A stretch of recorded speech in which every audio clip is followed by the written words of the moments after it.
His Excellency the President of Kenya, Dr. William Ruto, to the family of Jaramogi Odinga, and to all protocols observed, and to all the mourners. Good morning. Mine is very brief. I will just read the eulogy of a great man that we are standing here to celebrate today. My name is Honorable Emily Odinga. I'm a sister to the late Honorable Raila Odinga. Thank you.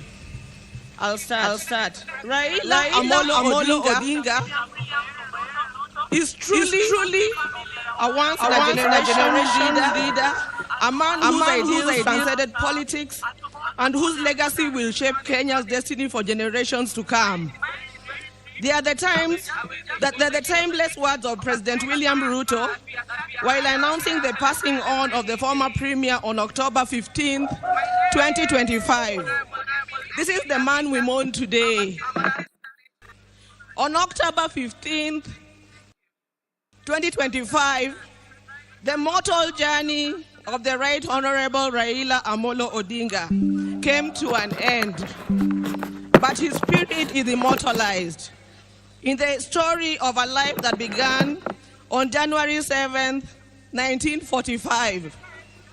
For 80 years, he embodied resilience, boundless optimism, a will to test limits, ventured into new frontiers and imagined new horizons, all in steadfast love for country.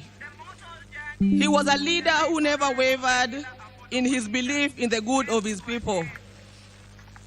Raila Odinga lived a life of purpose. He chose to fly high, urged the nation to dare, and challenged Africa to fight for its place in the world that retraced the dreams of the continent's founders. Over the past 3 days, we have witnessed an outpouring of emotions of a nation gripped in grief. Africa has grieved for him. Indeed, the world has grieved for him. A nation and a world struggling with the question, did we really know him?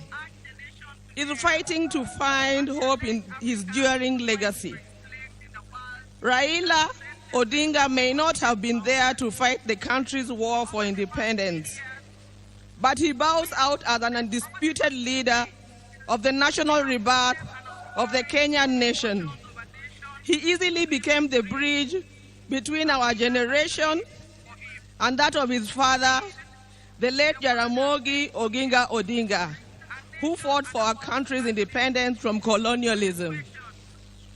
He learned at the feet of Kenya and Africa's most revered leaders.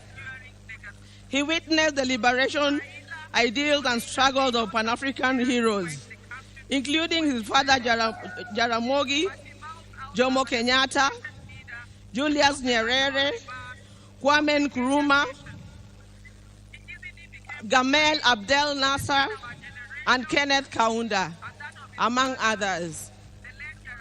He followed and internalized Nelson Mandela's struggles and agreed with his philosophy that courage was not the absence of fear, but the triumph over it, that the brave man is not he who does not feel afraid, but he who conquers that fear. Raila conquered fear and mastered courage.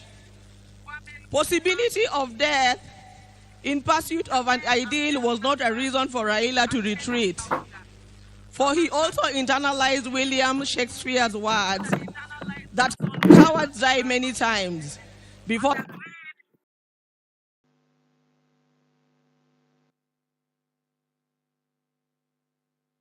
and the valiant never taste of death but once. It is from that perch that Raila began his own long walk for freedom and liberation, applying himself to the cause as a debt that owed to past and due to the present generations. Many times, he appeared to be on a cause much larger than himself, a mission almost impossible, but seemed to be the way he loved it, and he gave his life to it. In emulating the giant footsteps of his father, and the spirit of selflessness that ran deep in his heritage, Raila Odinga, just as his father once declared there could be no freedom without the release of their leader Jomo Kenyatta, proclaimed Kibaki Tosha, a declaration that once he felt he had the mandate of the people, there could be no turning back. In the process, he became Kenya's ultimate political prisoner and one of Africa's best-known freedom fighters, a dedicated and down-to-earth servant of the people of Kenya, a headache to the corrupt elite, and a beacon of hope for those struggling for freedom not only in Kenya but across Africa and beyond. Generations to come will honor him and offer gratitude. Raila Odinga cared deeply about Africa and worried eternally about its decline. For that, he applied himself to peace and reconciliation missions across the continent whenever called upon. During the 1990s, he worked closely with the International Republican Institute as a resource person for peace and conflict resolution in him. The highest executive position he ever rose to was that of the Prime Minister of the Republic of Kenya. Following the signing of a National Accord and Reconciliation Act of 2008, which created the Office to Facilitate Power Sharing after the controversial 2007 elections. Earlier, he had served as a member of Parliament for Lang'ata constituency within the city of Nairobi from 1992. However, the hallmark of Raila's life and career was not in executive mansions and offices. It was in the struggle for freedom and democracy in Kenya, many times telling the continent's dictators to set their people free. It earned him outright enemies, cynical friends, and admirers. He understood that an hour comes when he needed to dust himself off rooms or take a plane to global capitals to negotiate politics and policies. He did that effortlessly, moving from dusty Kamkuji grounds to a meeting in diplomatic courtroom for meetings with his tormentors as if torture at the field did not happen. He understood the place of man-to-man negotiations in the quest to influence policy and power. Raila disagreed fundamentally with many politicians, but the state of the Kenyan nation and how to transform it. But those disagreements never stopped him from sitting down with those he disagreed with or sympathizing with the views of fellow politicians.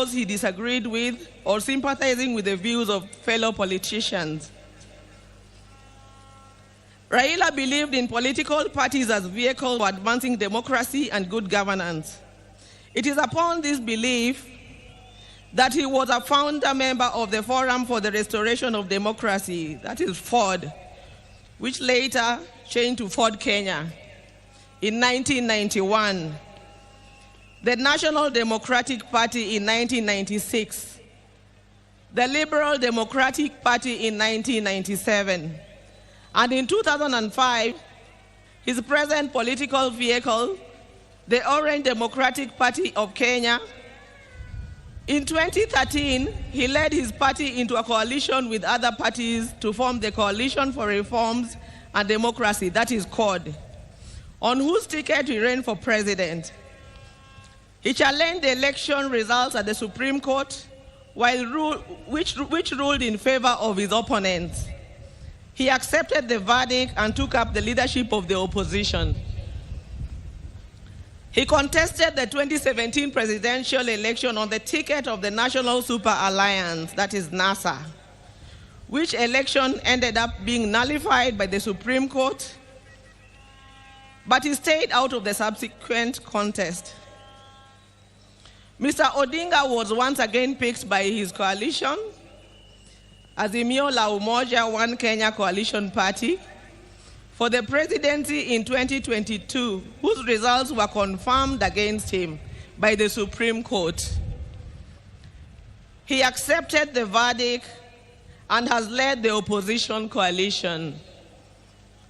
Raila's early life prepared him to be a consummate African and citizen of the world, with early education in Kisumu and Siaya before leaving for Germany, where he began his high school education at the Herder Institute in Leipzig. He later transitioned to the Otto von Guericke University in Magdeburg, in the then East Germany, where he obtained a Master of Science in Mechanical Engineering, specializing in production technology. In February 2024, Raila visited and extensively toured the two institutions, reliving his days there and recalling that when he arrived in Otto von Guericke, there were not more than 5 black students in the whole college. As a leader, Raila believed in exercise, duty, selflessness, sacrifice, collective leadership, humility, honesty, discipline, and hard work. Other than Kenya, Raila's other great love was Africa. He celebrated the continent's potential and mourned its poverty. He mourned the death of leadership on the continent and felt the pain of its people being left behind by less endowed regions of the world because of failure of leadership. Indeed, the last major political project Raila quietly embarked on days before his death was a third biography dedicated purely to Pan-Africanism and what needs to be done to take the continent forward. In October 2018, Raila was appointed as the African Union High Representative for Infrastructure Development in Africa. He moved into the position with the swiftness and certainty of fish in water. He named the continental highway network corridors, railways, and airports as if they were here in Kenya. He was at ease with Africa's trade deficit figures in comparison to other parts of the world. In politics, Raila communicated the importance of reconciliation, forgiveness, and putting country over self.